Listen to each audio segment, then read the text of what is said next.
UGC की जो guidelines आई हैं एग्ज़ाम्स को लेकर, ये बहुत इंसेंसिटिव हैं।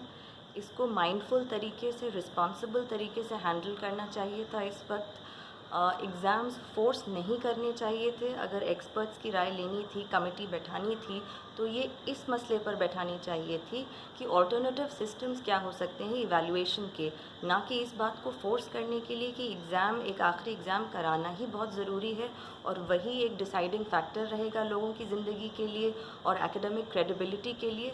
तो ऐसा नहीं है, क्योंकि एकेडमिक क्रेडिबिलिटी केवल एक एग्ज़ाम पर निर्भर नहीं होती है।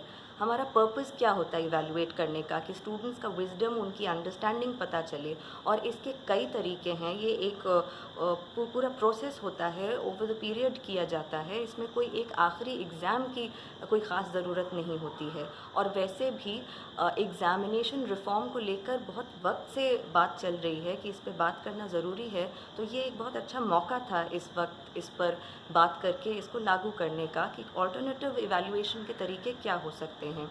और इसमें जो एक कॉम्बिनेशन की बात की जा रही है कि ऑनलाइन ऑफ़लाइन का कॉम्बिनेशन किया जा सकता है, तो वो भी फ़ीज़िबल नहीं है।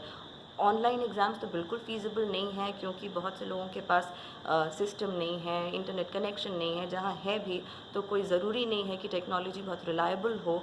इस वक्त स्टूडेंट्स के पास किताबें नहीं हैं, एक्सेसिबिलिटी नहीं है स्टडी मटेरियल को लेकर।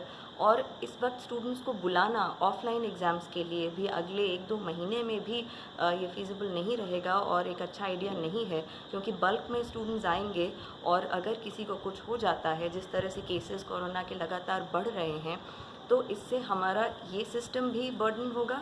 और जो ऑलरेडी ओवरबर्डन सिस्टम है, हेल्थ केयर वर्कर्स के ऊपर जितना बर्डन है वो भी बहुत बढ़ जाएगा। तो हम एक साथ कई चीज़ों का नुकसान कर रहे हैं। इन चीज़ों को ध्यान में रखते हुए हमें आगे का रास्ता निकालना चाहिए था, ना कि एक ज़बरदस्ती एक सिस्टम को फोर्स करने का। तो ये वक्त बिल्कुल भी नहीं है।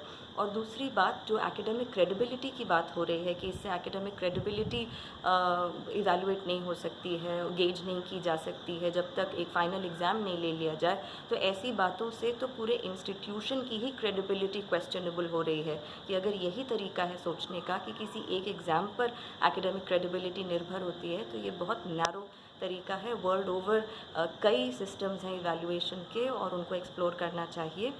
और दूसरी बात ये कि जो स्टूडेंट्स के लिए कहा जा रहा है कि जो एग्ज़ाम्स नहीं दे सकते हैं, वो दोबारा उनको एक मौका दिया जाए, तो ये भी अपने आप में बहुत डिस्क्रिमिनेटरी हो जाएगा उन स्टूडेंट्स के लिए, क्योंकि ऐसा कर के सेशन ऑलरेडी लेट हो रहा है। और वो स्टूडेंट्स जो दोबारा एग्ज़ाम देना चाहेंगे, जिनका एग्ज़ाम छूट जाएगा, उनके लिए तो और डिले हो जाएगा। तो ये बहुत अनफेयर और डिस्क्रिमिनेटरी साबित होगा।